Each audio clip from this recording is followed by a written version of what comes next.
Pokrovsk, une ville devenue aujourd'hui le symbole de cette guerre et peut-être une obsession même pour le chef du Kremlin. Et c'est Volodymyr Zelensky qui, hier, nous explique pourquoi Poutine veut absolument conquérir Pokrovsk, quel qu'en soit le prix d'ailleurs. Pokrovsk, eh bien vous savez, la situation est difficile. L'ennemi a lancé des opérations d'assaut le 5 novembre et a continué à mener des assauts depuis, à l'aide de véhicules blindés.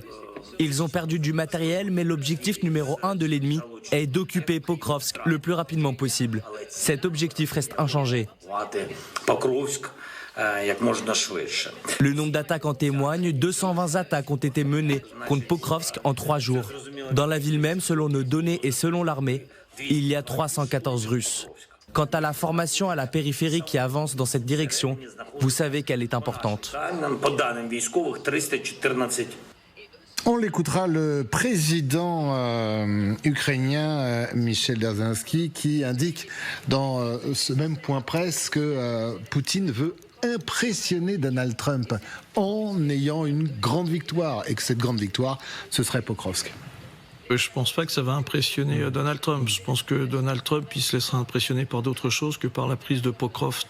Je pense que ça, c'est de la communication russe, au sens strict du terme. Je pense qu'aujourd'hui, ce qui impressionnerait Trump, ce serait que Vladimir Poutine se mette à la table des négociations et qu'il puisse enfin en tirer quelque chose de concret. Je crois que c'est ça qui l'impressionnerait le plus. Mais aujourd'hui, je pense que Donald Trump a compris que ça ne se passerait pas. Et donc, ça veut dire que tout simplement, Poutine joue sur 2 tableaux. Il joue à la fois un tableau diplomatique, essayant de montrer que l'inévitable advient et que l'inévitable, ce sera l'écroulement de l'Ukraine. Si c'est ça qu'il veut démontrer, je dirais, au président américain, je pense que le président américain aujourd'hui en a peu faire que si demain l'Ukraine s'écroule ou ne s'écroule pas. Ce qu'il veut aujourd'hui, c'est une résolution sous une forme ou sous une autre de ce conflit, quelles qu'en soient les conséquences. Et je crois que c'est là où est le tragique, tout simplement parce que nous, Européens, on n'arrive pas à porter ce qu'il faut nécessairement et de façon suffisamment ample en termes de logistique, d'armes et d'accompagnement pour l'Ukraine.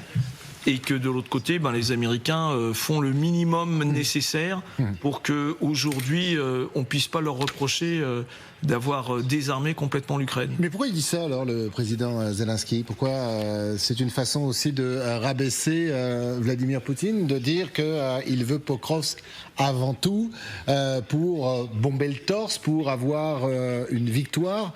Ou est-ce que, parce que c'est peut-être aussi une réalité, Pokrovsk, ça a un prix?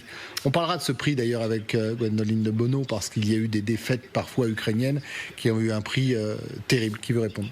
Il y a un débat politique interne, si je peux me permettre, très rapidement, en Ukraine en ce moment même, le même débat qu'il y a eu lors des prises de Bakhmout et d'Avdiivka.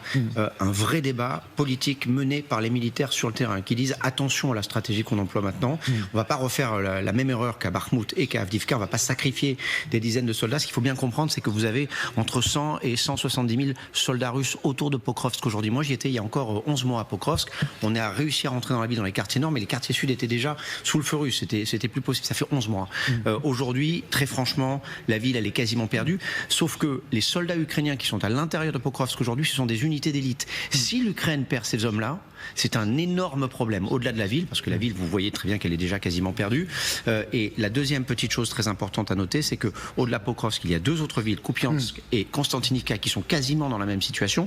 Konstantinivka, nous, on y était il y a encore 1 mois et demi, et que si ces 3 villes-là tombent, c'est très dur pour les Ukrainiens. Pourquoi? Très simplement et très rapidement, parce que derrière Pokrovsk, ce sont des plaines.